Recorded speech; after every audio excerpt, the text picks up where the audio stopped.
আজকে আমরা সারা ভারতীয় কৃষক সভা, ক্ষেত মজুরি ইউনিয়ন, জিএমপি এবং ডিওয়াইফের যৌথ উদ্যোগে আজকে আমরা পশ্চিম জেলা শাসকের সাথে মিলিত হয়েছি।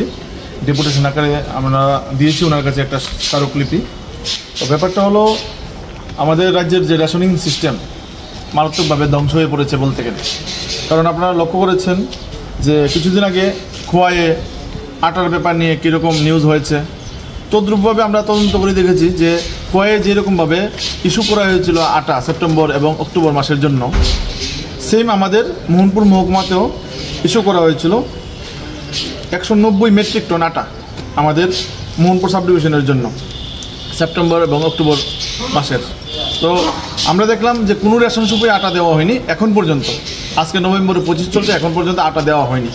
তো স্বাভাবিকভাবে আমরা সেটা জানানোর জন্য এবং আমাদের মহকুমা এলাকাতে বিভিন্ন যে রেশন শপ আছে, সেই রেশন শপগুলোতে যে নিত্য প্রয়োজনীয় জিনিসগুলো যে দেওয়া হয় সেগুলো সঠিক সময়ে দেওয়া, যাতে মানুষ মাসের প্রথম সপ্তাহে যাতে জিনিসগুলো নিতে পারে।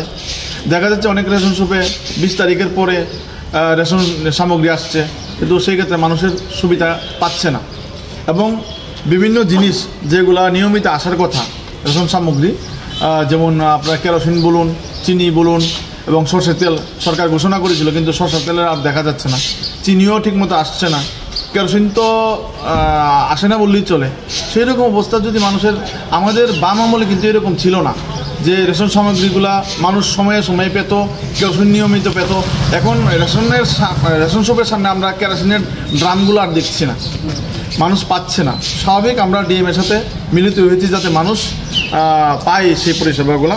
এবং যে রেশন দোকানগুলা যে খোলার যে একটা নিয়ম বা সময়, সকাল 7টা থেকে 11টা পর্যন্ত, বিকাল 4টা থেকে 7টা পর্যন্ত খোলার যে একটা নিয়ম, কিন্তু আমরা দেখছি যে সেই ক্ষেত্রে সবগুলো রেশন শপ নিয়মিত খোলা হচ্ছে না।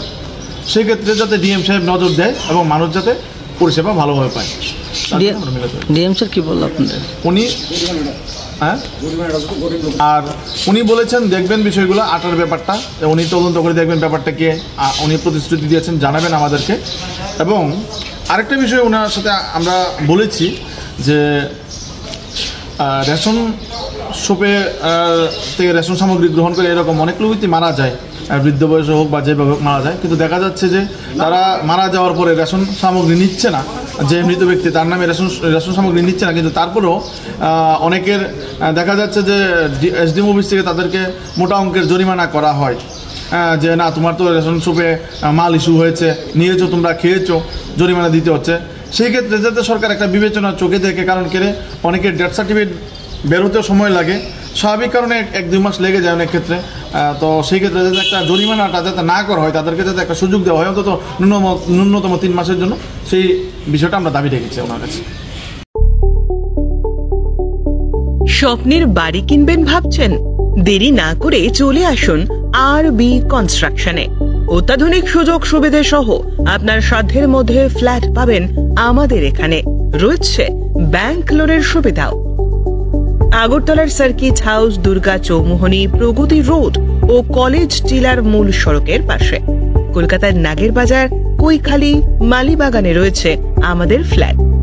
প্রতিটি ফ্ল্যাটে রয়েছে পার্কিং ও লিফটের সুবিধে, পরিশোধিত পানীয় জল, জেনারেটর সহ আলাদা ট্রান্সফরমার। তাছাড়াও নিরাপত্তার জন্য থাকছে দিবারাত্রি সিকিউরিটি গার্ড, রয়েছে সিসি ক্যামেরার নজরদারিও। তাহলে দেরি না করে আজই যোগাযোগ করুন আরবি কনস্ট্রাকশনে। আমাদের ঠিকানা আরবি construction, Jhuma Chakraborty, circuit house, পুরনো রাজভবনের পিছনে।